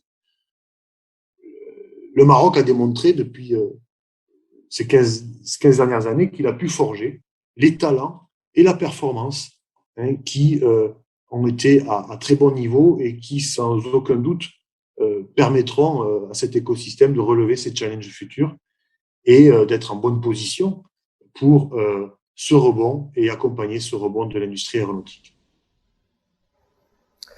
Alors, si je comprends bien, Monsieur le Ministre, au-delà des turbulences circonstancielles que l'on a traversées pendant cette année 2020, qui se sont un petit peu répercutées sur le début 2021 et qui sont en train de s'atténuer, dans un secteur comme le secteur de l'aéronautique, il faut regarder vers l'avenir, vers le futur, sur du moyen et long terme. C'est ça, en fait, le défi. Vous avez tout à fait raison. Il faut partir du présent. Rappelons, je crois que c'était intéressant de voir l'état des lieux et le parcours de 20 années de travail acharné. Ça a donné des résultats que nous avons vus ensemble. Il faut savoir que depuis 2016, le Maroc est passé premier dans le secteur aéronautique devant l'Afrique du Sud sur le continent africain. Ce sont des points que nous passons souvent sous silence, mais il est important, une fois de temps en temps, de faire le point et de savoir où nous en sommes. Le Maroc aujourd'hui est leader au niveau du secteur aéronautique sur son continent. En effet, la pandémie a eu un impact, comme on le disait, important. 80% du trafic aérien a été à l'arrêt. Le démarrage est encore balbutiant, avec beaucoup de points d'interrogation. Néanmoins, nous constatons que les grands donneurs d'ordre se reposent des questions fondamentales. Ils sont en train de se refaire une santé, de maigrir quand il faut maigrir, de faire un peu plus de sport quand c'est nécessaire, de façon à être prêt pour l'après-pandémie. Le Maroc, pour sa part, comme nous avons pu le voir dans les chiffres, n'a pas été impacté fortement comme le reste du monde. Eh bien, aujourd'hui, lorsqu'on entend ce qui se passe au niveau de l'ingénierie, lorsque des grands opérateurs internationaux nous interpellent pour dire nous sommes très surpris par l'état d'évolution du Maroc, nous sommes extrêmement admiratifs de la qualité de vos ressources humaines, de leur formation et de leur capacité de délivrer. Nous sommes surpris parfois des délais qui de temps en temps sont changeants chez nous, mais votre capacité d'adaptation est importante, eh bien, ceci nous laisse présager d'un avenir prometteur. J'ai quelques informations que je me permettrai de taire, mais quelques personnes dans la salle sont au courant déjà, de grands donneurs d'ordre, de très grands donneurs d'ordre, ont pris des décisions stratégiques, et je rassure ceux qui sont dans la salle qui sont au courant, je ne dirai rien, ne vous inquiétez pas, donc pas de palpitations cardiaques. Il y a des grandes décisions qui ont été prises pendant la pandémie, et nous attendons, dans quelques mois, des annonces stratégiques importantes. Ceci est le fruit d'un travail qui a été fait, de la confiance dans la destination au Maroc et de la réalisation du track record pour des réalisations concrètes. Tout ce qui a été promis dans le secteur aéronautique a été délivré. Lorsque vous avez un mid-park qui est du niveau international le plus élevé, lorsque des gens viennent s'implanter et qu'en quelques jours, ils sont opérationnels. C'est rare dans le monde où vous avez des points de cette qualité-là.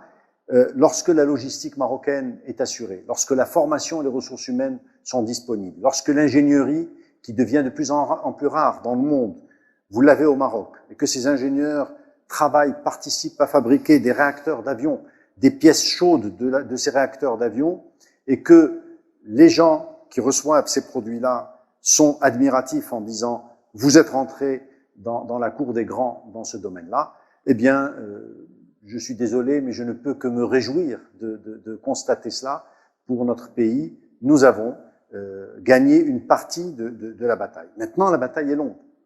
C'est un secteur au souffle long. Il faut investir aujourd'hui pour récolter dans 5, 10 ans, 15 ans. Et c'est comme ça. Et ça donne des résultats. Les investissements qui ont été faits au Maroc ont donné des résultats aujourd'hui. Les écosystèmes sont en train de donner des résultats. La signature avec Boeing de fabriquer et d'acheter du Maroc 1 milliard de dollars de pièces aéronautiques par an, c'est important, ça a créé un écosystème autour. Nous avons des sous-traitants qui n'ont jamais été référencés chez Boeing dans le monde. Ils l'ont été au Maroc. Et c'est à partir de cet écosystème qu'ils commencent à avoir une relation, internationaux, avec le géant Boeing. Nous avons des choses qui, au Maroc, sont aujourd'hui intéressantes. Ça ne veut pas dire que nous avons fini le travail. Le travail ne sera jamais fini. Une fois qu'on aura tourné une page, eh bien, il faudra en écrire une nouvelle.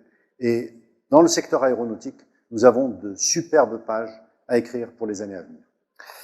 Merci, Monsieur le Ministre, pour ce message ô combien optimiste. Et je vous propose de continuer à parler d'avenir, de futur, et d'écouter cet acteur important de l'écosystème composite pour qui le salut de l'industrie aéronautique viendra de sa diversification et de son haut degré d'intégration. Écoutez Thierry Merlot, il est président aéronautique et industrie Europe, Asie, Pacifique, Moyen-Orient et Afrique chez Excel. Excel Corporation est le leader mondial des matériaux composites haute performance, principalement à destination du marché aéronautique. Les avions les plus modernes, comme le Boeing 787 ou l'Airbus A350, utilisent plus de 50% de matériaux composites dans leur structure. Ces matériaux, par leur légèreté et leur résistance, permettent de réduire la masse des avions. Les composites induisent donc une économie significative de carburant, avec une réduction importante des émissions de CO2 et contribuent à l'amélioration du climat et donc de notre planète. Excel a investi plus de 20 millions de dollars au cœur de l'écosystème aéronautique marocain, au sein de Midpark, à Casablanca, dans la construction d'une usine de 20 000 m² pour la fabrication de pièces usinées à base de nid d'abeilles, comme par exemple cette pièce derrière moi. Avec 120 salariés, motivés, de haute qualification, autant pour le management que les ingénieurs, ainsi que pour les opérateurs qui ont été formés à l'Institut des métiers de l'aéronautique Lima, Excel a aujourd'hui un site de fabrication compétitif afin de répondre aux demandes très exigeantes de nos clients. Le soutien de l'État marocain, dans le cadre du plan d'accélération industrielle, la qualité et la formation de la main-d'œuvre marocaine, l'écosystème aéronautique au Maroc avec la présence de nos clients principaux ont été des facteurs très importants de la réussite de notre implantation. Une implantation très réussie qui, malgré le Covid-19 qui impacte notre industrie aéronautique, nous conduit à préparer, dès à présent, un projet d'extension de notre usine Projet de doublement de cette usine, avec à la clé un investissement de l'ordre de 240 millions de dirhams et plus de 200 nouveaux emplois. À très bientôt donc à Casablanca pour le lancement de ce projet. Inch'Allah. Inch'Allah, effectivement, on va continuer à explorer l'avenir de l'aéronautique marocain à travers ces différentes perspectives et notamment les défis et les enjeux auxquels il va être confronté, que ce soit celui de la recherche, de la décarbonation, de la diversification, du soutien au développement de l'entrepreneuriat marocain et bien sûr, encore et toujours, l'éducation et la formation. On se retrouve tout de suite.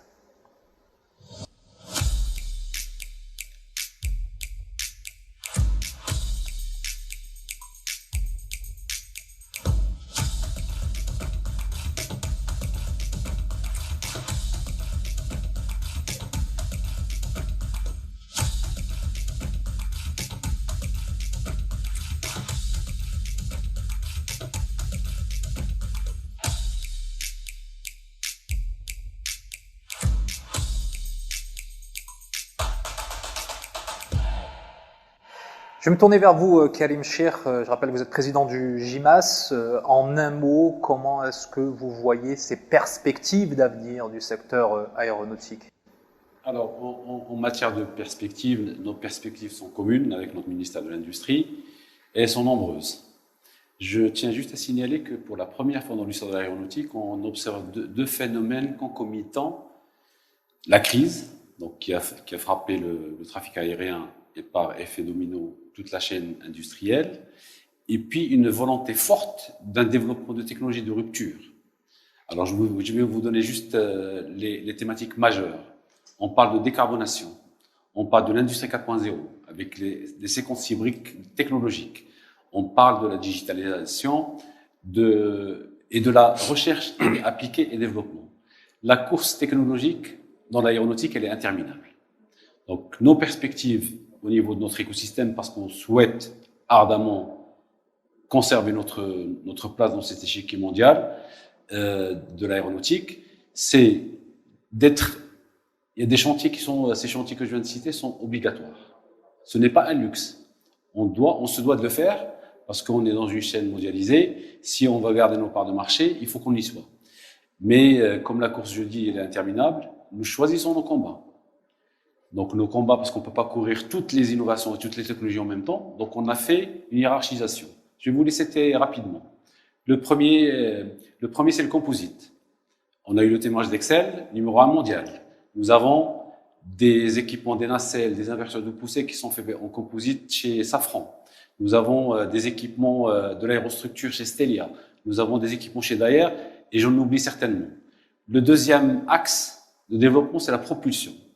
On parle d'avion vert, et qui dit avion vert dit déclenchement de la machine pour la recherche et développement, de l'ingénierie, de l'industrialisation et de la production verte. Je reviens à la propulsion. Nous avons fait une percée importante dans les pièces de moteur. Ce sont en fait les écosystèmes qui ont été lancés. Il y en a un, c'est les composites, l'autre, c'est les pièces de moteur. Nous avons des investissements. On a inauguré il n'y a pas très longtemps une usine du piston français qui est dédié à des pièces de moteur. Juste pour rappel, le moteur, c'est un organe clé de l'avion. Il représente entre 25 et 30% du prix d'un avion. Il y a des avions où il y a 20 000 pièces. Monsieur le ministre l'a rappelé tout à l'heure. Nous faisons des parties chaudes, très compliquées. Nous faisons aussi de la boucle froide de ces moteurs. Donc, nous avons à développer nos technologies pour se préparer à la propulsion hybride. Et on parle même de propulsion à l'hydrogène.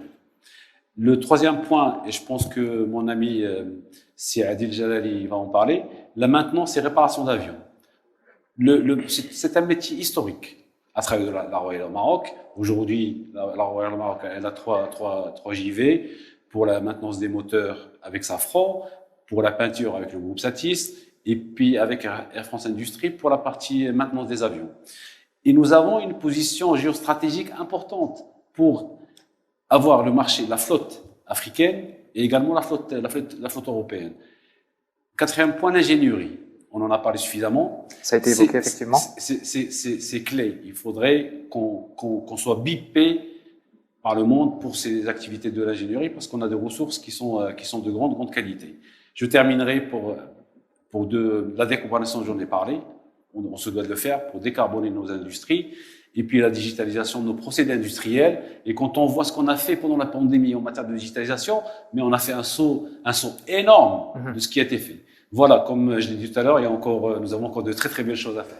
Effectivement, capitaliser sur ce qui a été fait dans le contexte de crise pour continuer à avancer, peut-être pas au même rythme, mais au moins continuer à aller de l'avant. Et la transition est toute faite. Je vais présenter nos deux invités, deux personnes qui nous ont rejoints, en l'occurrence Monsieur Adil Jelali. Bienvenue, vous êtes vice-président ingénierie et maintenance à la Royal Air Maroc, et Hicham El Habti, président de l'UM6P, l'université Mohamed VI Polytechnique de Bengri. Je vous donne la parole, c'est Adil Jelali. L'avenir de l'aéronautique au Maroc y passe, en tout cas pour la Royal Air Maroc, par le fait d'explorer le potentiel qui existe dans l'écosystème que vous appelez MRO, c'est-à-dire entretien, réparation et révision.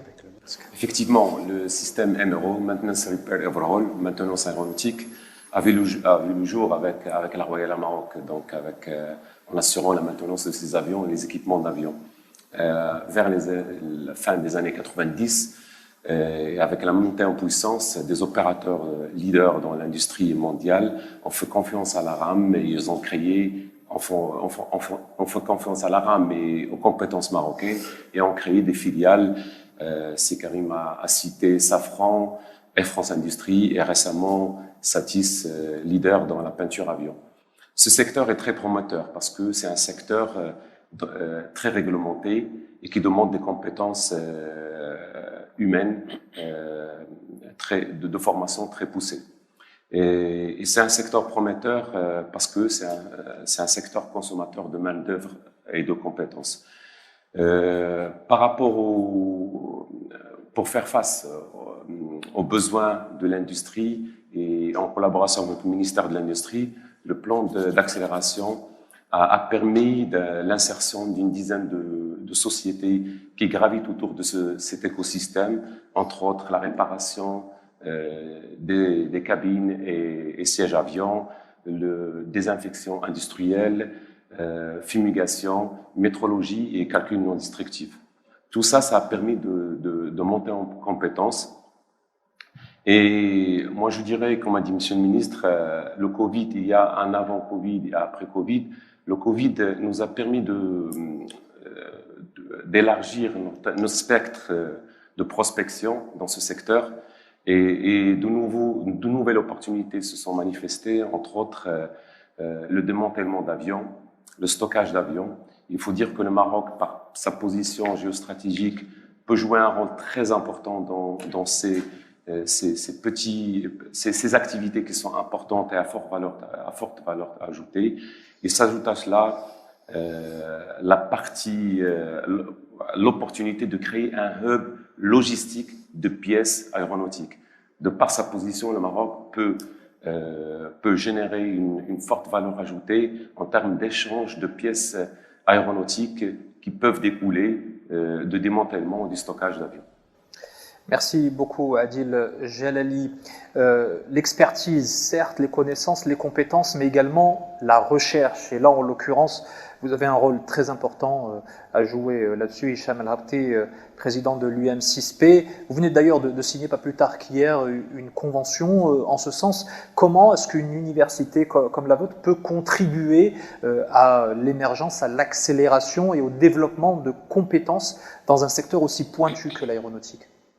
Bonjour tout le monde. En fait, comme on l'a vu depuis tout à l'heure, le mot-clé à chaque fois c'était le capital humain, les ressources humaines, la force de frappe qu'a le Maroc en termes d'ingénierie, en termes de compétences. Et pour accompagner et compléter ce paysage, l'université Mohamed VI Polytechnique, en fait, qui a été inaugurée par Sa Majesté en janvier 2017, est venue pour compléter, comme je l'ai dit, ce paysage en apportant un écosystème de recherche de pointe.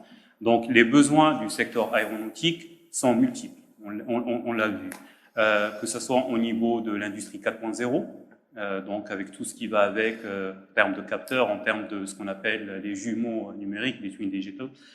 On a vu sur tout ce qui est sciences des matériaux, pour pouvoir alléger les avions, tout ce qui est aérodynamique et propulsion, tout ce qui est hydrogène vert. Et ça, c'est un secteur qui est clé pour le Maroc. Et le Maroc a toute sa place, en fait, pour y être. Et nous avons, en fait, au niveau de l'UM6P, lancé un centre autour de l'hydrogène. Et tout ça, en fait, génère beaucoup de data. Et pour pouvoir tirer le maximum de valeur de ces données-là, l'UM6P s'est doté et donc de plus grands data centers au Maroc avec le supercalculateur le plus puissant en Afrique qui permet de faire 3 millions de milliards d'opérations par seconde, et tout ça pour pouvoir accompagner toute cette génération de data et permettre à l'écosystème aéronautique d'aller encore plus loin dans cette recherche et développement. Merci beaucoup Hicham Rabté, président de l'UM6P. On comprend effectivement à travers ce que vous venez d'évoquer l'importance de la recherche dans ce domaine de pointe. L'avenir du secteur aéronautique passe aussi par le développement de créneaux à forte valeur ajoutée, comme l'expertise dans le domaine des systèmes de propulsion. C'est Thomas Corbel qui le dit, le CEO de LPF. On l'écoute et on se retrouve juste après pour le mot de fin.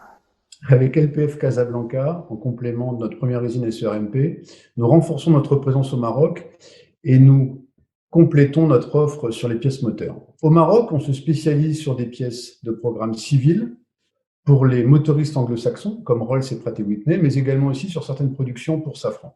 En termes de développement, nous travaillons sur de l'intégration verticale, notamment l'intégration verticale de procédés de fin de gamme. Donc, je vais vous expliquer en quelques mots de quoi il s'agit. Les pièces moteurs étant des pièces en métaux durs et à forte sollicitation, notamment en termes de haute température, on a besoin de protéger ces pièces une fois usinées. On parle donc de procédés comme le traitement thermique, la projection plasma, des dépôts HVOF.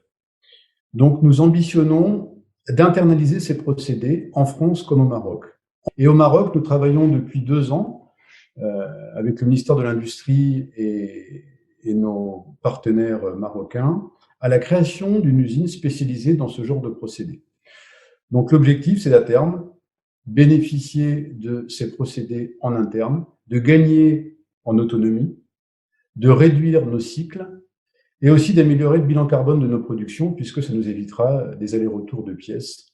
Donc depuis 20 ans, au Maroc, nous réalisons des pièces aéronautiques pour les moteurs, mais pas uniquement, puisque nous avons également des clients comme le groupe Safran, toujours dans les équipements, le groupe UTC. Donc nous réalisons des pièces pour les équipements.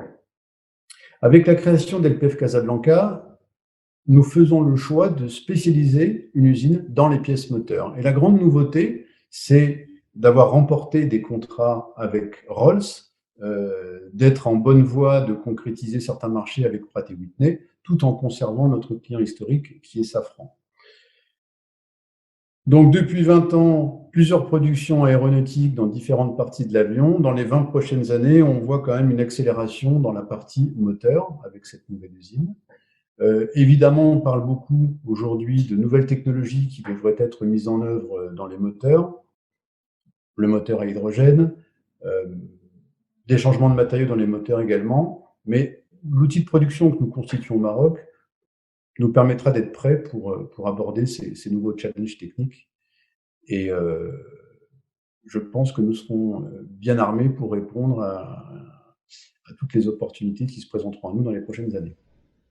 Monsieur le ministre, beaucoup de choses ont été dites et c'est à vous que revient la lourde responsabilité de clore et de conclure ce rendez-vous de l'industrie aéronautique, cette fête, comme vous l'appelez, de l'industrie aéronautique.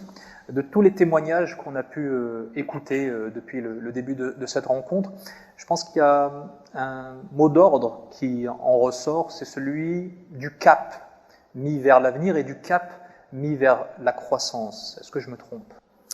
Absolument pas. Vous savez, grâce au leadership de Sa Majesté le Roi, il faut être très clair. Cette vision n'aurait pas eu lieu, cette réalisation n'aurait pas eu lieu sans l'appui de Sa Majesté. Il a été en permanence très supportif de ce secteur qui, dans le temps, personne ne donnait cher de sa peau. Personne ne croyait en la capacité de créer un secteur aéronautique dans un pays qui s'appelle le Maroc. On pensait tous, tout le monde imaginait, que c'était réservé à des grands et que eux devaient grandir davantage, mais que les gens qui ne sont pas dans ce banquet n'étaient pas invités et devaient rester à l'extérieur. Eh bien, grâce à sa vision et à sa persévérance, nous l'avons vu dans le secteur, par exemple, de l'énergie renouvelable. Là aussi, tout le monde imaginait que c'était réservé aux riches. Eh bien, sans cette énergie renouvelable, le Maroc serait dans des difficultés sans nom dans les prochaines années. Parce qu'aujourd'hui, nous avons la capacité de brancher du plug and play parce que nous avons cette capacité produite au Maroc que nous pouvons utiliser pour décarboner nos entreprises. Si Karim Cheikh a parlé de la décarbonation, on ne va pas s'étendre sur le sujet, mais désormais, et de plus en plus, le monde n'acceptera plus des pièces qui ne sont pas décarbonées. C'est bon pour l'automobile, c'est bon pour l'aéronautique, c'est bon partout. Donc grâce à cette vision et à ce support sans relâche, à chaque fois que nous avons eu une difficulté, nous sommes adressés à Sa Majesté pour l'aplanir, elle a été aplanie.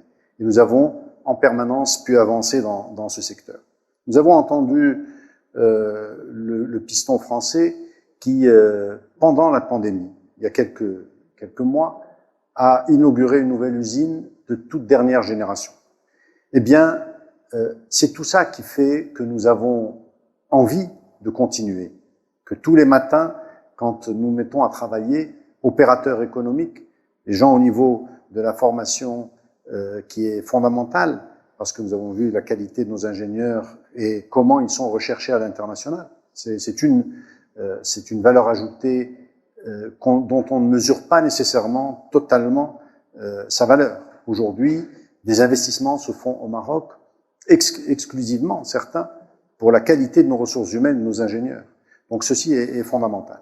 Cet écosystème qui a été mis en place au niveau aéronautique, et elle a à son sein un certain nombre d'écosystèmes, par exemple l'écosystème moteur, réacteur, celui des matériaux composites, tout cela est inimaginable sur un continent africain.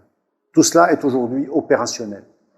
On ne peut pas revenir en arrière. Nous sommes partis très loin, beaucoup plus loin qu'on imaginait, et nos partenaires, nos donneurs d'ordre, ceux avec lesquels nous développons ces activités, eh bien, sont confiants en nous, parfois un peu plus que nous-mêmes. Nous découvrons que des décisions sont en train de se prendre dans le monde, favorisant la destination Maroc.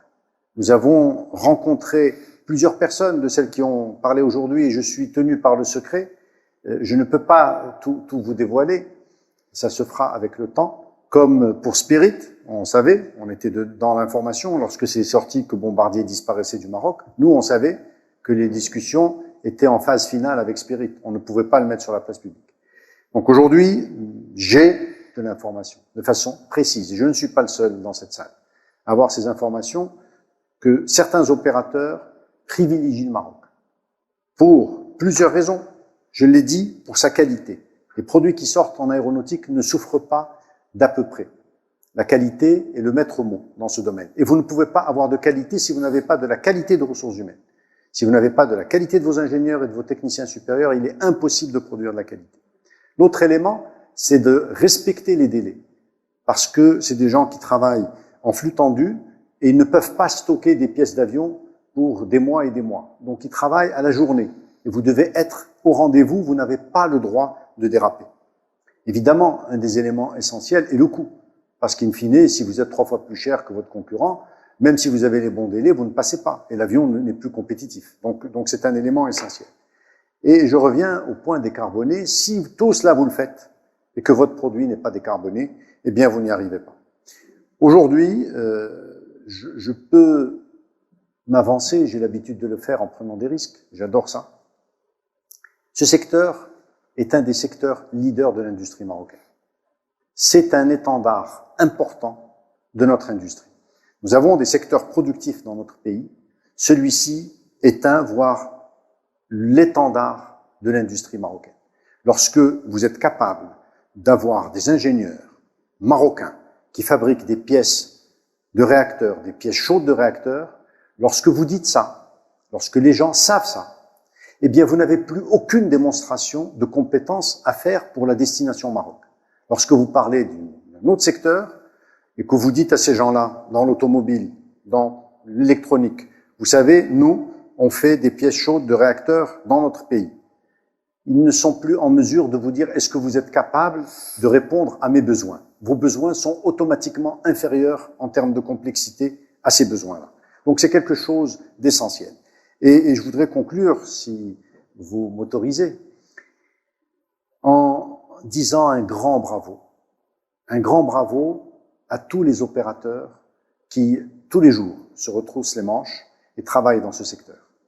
Nous avons, au niveau de la RAM, avec Matisse, fait des choses extraordinaires à la naissance de ce secteur. Mais depuis cette naissance de Matisse, le Maroc ne s'est jamais arrêté.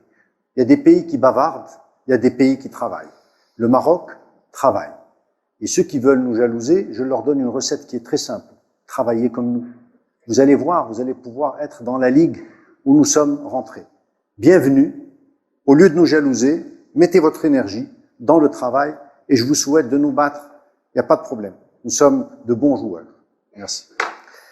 Merci beaucoup, Monsieur le ministre de l'Industrie, du Commerce, de l'Économie verte et numérique, Monsieur Moulay Felalami, nous avoir accompagnés tout au long de ces rendez-vous de l'industrie aéronautique. Merci également à Karim Chir, qui a été en notre compagnie depuis le début. Merci, messieurs. Merci à tous ceux et celles qui sont venus témoigner, apporter leur contribution à ce rendez-vous, les opérateurs, les donneurs d'ordre, ceux qui étaient là présents sur ce plateau et également ceux qui ont témoigné à distance. Rendez-vous de l'industrie aéronautique qui s'est déroulé dans le respect, je le rappelle, des règles de prévention, distanciation physique et gestes barrières imposés par le contexte sanitaire actuel. Merci à vous qui nous suivez depuis le début pour votre attention. Monsieur le ministre l'a dit, d'autres bonnes nouvelles sont à venir, donc restez connectés et à très